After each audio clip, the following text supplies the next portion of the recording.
Conflict is a part of life. Jesus knew this, he saw it in the world around him, he even experienced it himself. Disagreements happen, misunderstandings arise, people hurt each other. This is the reality of human relationships. Jesus doesn't shy away from this truth. Instead, he offers a new way to respond. In Jesus' time, people often swore oaths to guarantee their word, but Jesus challenged this practice. He taught that our word should be enough. He encouraged simple honesty. Yes should mean yes, no should mean no. Anything more than this is unnecessary. It can even be harmful. An eye for an eye and a tooth for a tooth. This phrase is one of the most well-known principles of ancient law.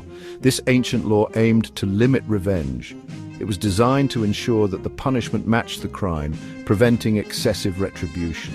It sought to ensure fairness in punishment, but Jesus went further. He introduced a revolutionary concept that challenged the status quo. He taught that we should not retaliate at all. Instead of responding to aggression with more aggression, he urged us to turn the other cheek. Instead of seeking revenge, we should absorb the wrong. We should forgive. This approach promotes peace and understanding rather than escalating conflict. This is a radical idea. It goes against our natural instincts to defend ourselves and seek justice. It requires strength and courage. True strength is not in physical power, but in the ability to control one's emotions and respond with compassion. By choosing not to retaliate, we break the cycle of violence and create a more harmonious world. This path is not easy, but it leads to true peace and reconciliation. Embracing this philosophy can transform our lives and our communities, fostering a culture of empathy and mutual respect. Section 4. Embracing nonviolent resistance.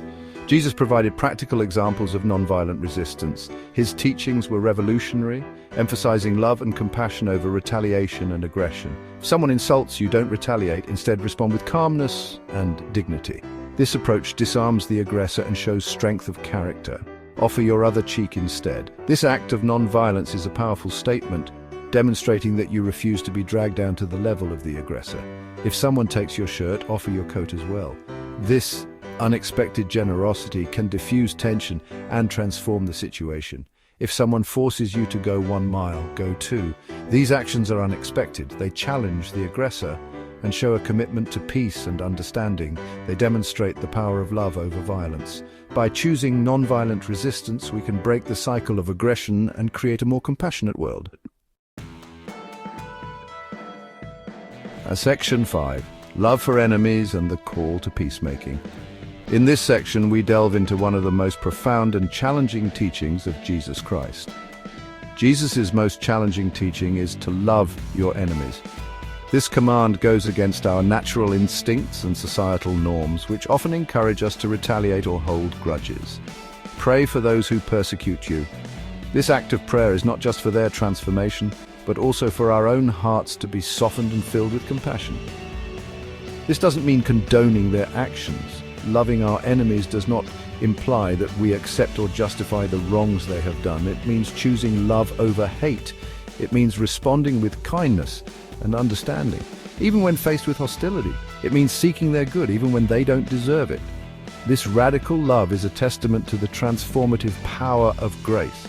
This is the heart of peacemaking. True peace is not merely the absence of conflict, but the presence of justice, mercy, and love. It is a reflection of God's love for all people. God's love is unconditional and extends to everyone, regardless of their actions or beliefs. Jesus calls us to be peacemakers. This calling is not passive. It requires active engagement in building bridges and fostering understanding. This is our calling as his followers. As followers of Christ, we are to embody his teachings and be instruments of his peace in a world that desperately needs it. Let us walk in the spirit of forgiveness. May God's blessings be upon you. Please subscribe for our next teaching.